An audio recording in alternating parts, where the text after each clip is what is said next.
은혜 받으실 말씀은 마태복음 16장 13절부터 28절까지 말씀입니다. 마태복음 16장 13절부터 28절까지 말씀입니다. 제가 가진 성경으로 신약 27쪽에 있습니다. 마태복음 16장 13절부터 28절까지 말씀 우리 같이 한 목소리로 같이 읽겠습니다. 예수께서 빌립보 가이사랴 지방에 이르러 제자들에게 물어 이르시되 사람들이 인자를 누구라 하느냐 이르되 더러는 세례 요한 더러는 엘리야 어떤 이는 예레미야나 선지자 중에 하나라 하나이다. 이르시되 너희는 나를 누구라 하느냐 시몬 베드로가 대답하여 이르되 주는 그리스도시요 살아계신 하나님의 아들이시니이다.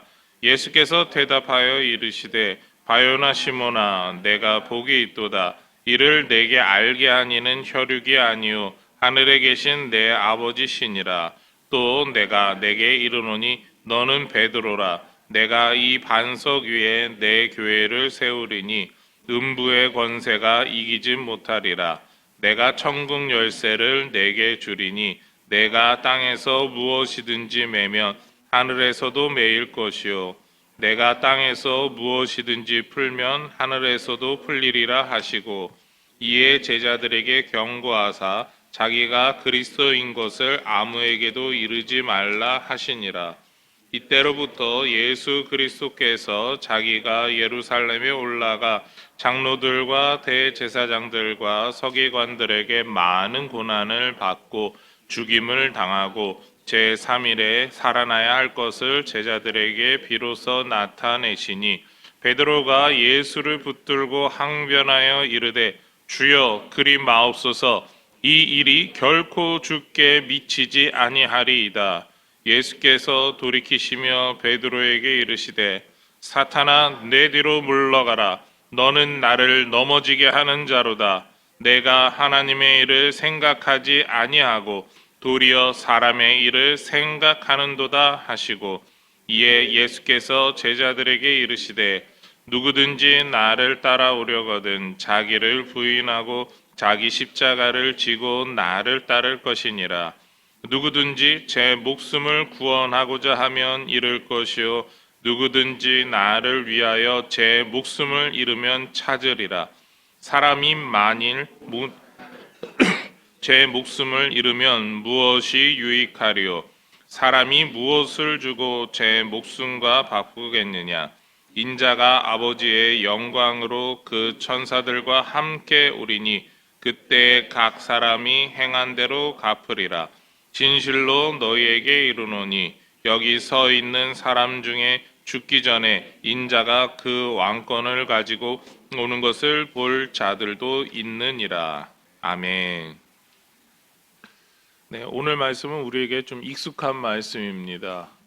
바로 예수님에 대한 증거를 하시는 말씀이기 때문이죠. 예수님께서 제자들과 가이사랴 빌립보 지역에 이르렀습니다. 그리고 사람들이 인자, 바로 예수님 자신에 대해서 무엇이라 이야기하는지 물어보셨죠. 제자들은 이러한 예수님의 질문에 바로 답을 했습니다. 세례 요한입니다. 엘리야입니다. 예레미야입니다. 혹은 선지자 중에 하나입니다라고 대답을 하게 됩니다. 그리고 그때 예수님께서 다시 물으셨습니다. 너희는 나를 누구라 하느냐라는 질문이었습니다. 그리고 이 질문에 시몬 베드로가 놀라운 고백을 하죠. 우리 16절 말씀을 다시 한번 같이 읽겠습니다. 시몬 베드로가 대답하여 이르되 주는 그리스도시요 살아계신 하나님의 아들이시니이다. 아멘. 베드로의 고백이 여러분의 고백이 되기를 소망합니다. 기독교 역사에서 가장 위대한 고백이라고 하는 고백을 하게 됩니다. 바로 베드로는 예수님이 하나님이시고 그리고 하나님의 살아계신 아들이다라고 하는 것을 고백하게 됩니다. 이러한 베드로의 고백에 예수님께서는 칭찬하셨습니다. 무엇보다 이 고백은 베드로가 스스로 한 고백이 아니라 하나님께서 답을 주셨다라고 예수님은 알려주시죠. 하나님의 뜻에 의해 바르게 대답할 수 있었음을 강조합니다. 예수님께서는요 또한 베드로에게 천국 열쇠를 맡기시겠다라고 합니다. 천국 열쇠를 가졌기에 베드로는 가장 위대한 사도 중에 사도가 됩니다. 그리고 이후에 베드로는 모든 사도들의 대표로 활동하게 됩니다. 베드로가 예수님을 따라다니면서 가장 위대한 자리에 올랐다고 생각하고 판단할 수 있었던 순간입니다. 베드로의 놀라운 고백 후에 예수님께서는 더 놀라운 장래의 계획을 발표하시죠. 21절 말씀을 우리 같이 읽겠습니다. 이때로부터 예수 그리스도께서 자기가 예루살렘에 올라가 장로들과 대제사장들과 서기관들에게 많은 고난을 받고 죽임을 당하고 제3일에 살아나야 할 것을 제자들에게 비로소 나타내시니. 예수님께서는요, 자신의 장래 계획인 십자가 구원에 관련되어서 발표하셨습니다. 내가 이제 십자가에서 죽어야 한다라는 거였습니다. 충격적인 예수님의 장래 계획에 대해 제자들은 어떠한 말도 하지 못했습니다. 오직 베드로만이 이야기를 하고 베드로만이 예수님을 말렸습니다. 십자가의 죽음이, 그 형벌이 예수님에게 와서는 안 된다라는 거죠. 이렇게 말리는 베드로에게 예수님은 이렇게 대답하셨습니다. 23절 말씀인데요. 예수께서 돌이키시며 베드로에게 이르시되 사탄아 내 뒤로 물러가라. 너는 나를 넘어지게 하는 자로다. 내가 하나님의 일을 생각하지 아니하고 도리어 사람의 일을 생각하는도다. 천국 열쇠를 받은 베드로에게 사탄이라고 예수님께서는 칭하십니다. 베드로는 천국 열쇠를 소유한 사람이라는 높은 자리에서 사단이라고 하는 그 자리로 곤두박질 치게 됩니다. 왜 이런 일이 일어났을까요?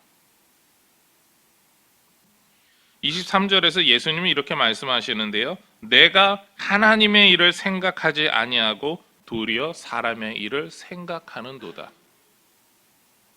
베드로는 사람의 일을 생각했습니다. 사람의 방법대로 판단했다는 거죠. 하나님의 일을 생각해서 하나님의 방법을 생각해서 위대한 고백을 했던 그 사도가 사람의 일을 생각했기 때문에 잘못된 생각을 했다라는 겁니다. 사람들은 예수님께서 선지자 중에 하나 다윗 왕권을 세울 사람 정도로만 생각했습니다. 물론 제자들도 이러한 생각을 가졌습니다. 그런데 하나님의 생각은 달랐죠. 그리고 베드로는 그것에 대해서 정확한 고백을 하고 그리고 하나님의 구원 계획에 동참하는 것처럼 보였습니다. 그러나 베드로는 사람들의 생각과 동일한 생각을 가졌고 하나님의 생각과 다르다라고 하는 걸 스스로 보이게 됩니다. 하나님의 생각과 우리의 생각이 다르다라고 할 때 우리는 무엇이라고 표현할 수 있을까요? 그냥 단순하게 다르다라고만 이야기할까요? 성경에서는요, 죄를 이렇게 정의합니다. 하나님께서 정한 법칙에서 어긋나는 모든 일로 규정하고 있습니다. 우리의 행동, 우리의 방법, 우리의 말, 더 나아가 우리의 생각까지도 규정하고 있죠. 그 모든 일이 하나님의 뜻에서 벗어났다면 그것은 바로 죄라는 겁니다. 베드로의 생각이 하나님의 생각과 달랐습니다. 게다가 예수님께서 하나님의 계획에 대해 이야기할 때 베드로는 아니라고 했습니다. 그렇습니다. 베드로는 생각으로 죄를 지었고 그것을 입술로 실행했던 사람입니다. 이런 모습을 죄라고 표현할 수 있고 죄된 생각을 행했다라고 우리는 말할 수 있습니다. 우리는 베드로와 같이 죄된 생각을 할 때가 많습니다. 무엇보다 하나님의 뜻을 알면서 말씀을 통하여서 기도하면서 찬양하면서 하나님께서 우리에게 주시는 그 말씀을 알면서도 우리는 우리의 생각이 옳다라고 주장할 때가 있습니다. 하나님 그거 아니잖아요. 하나님 이거 아니잖아요. 우리는 그런 죄된 생각에 사로잡혀 하나님의 뜻을 불순종하는 거죠. 우리는 이렇게 우리의 생각이 최고라고 하면서 최선이라고 하면서 가장 타당한 방법이라고 하면서 우리에게 가장 선한 길을 보여주신 하나님의 뜻을 거부하고 거절하고 불순종할 때가 있습니다. 예수님의 말씀처럼 사람의 일을 생각하고 하나님의 일을 생각하지 않는 거죠. 고난 이후 우리를 복되게 하실 하나님을 바라보자라고 하는 주일 설교를 우리는 어제 들었습니다. 그런데 우리 마음속에는 이런 생각이 들 때도 있습니다. 우리는 고난을 경험하지 않기를 바랍니다. 고난을 경험해야 한다는 그 말 자체가 싫을 때도 있습니다. 고난 없이 하나님의 복을 누리면 안 되냐고 하나님께 요구할 수 있습니다. 그렇습니다. 그 모든 게 바로 우리의 죄 때문에 드는 생각들입니다. 하나님의 말씀 그대로 선포되고 있음에도 우리는 그 말씀 그대로 받아들이지 못하겠다라는 겁니다.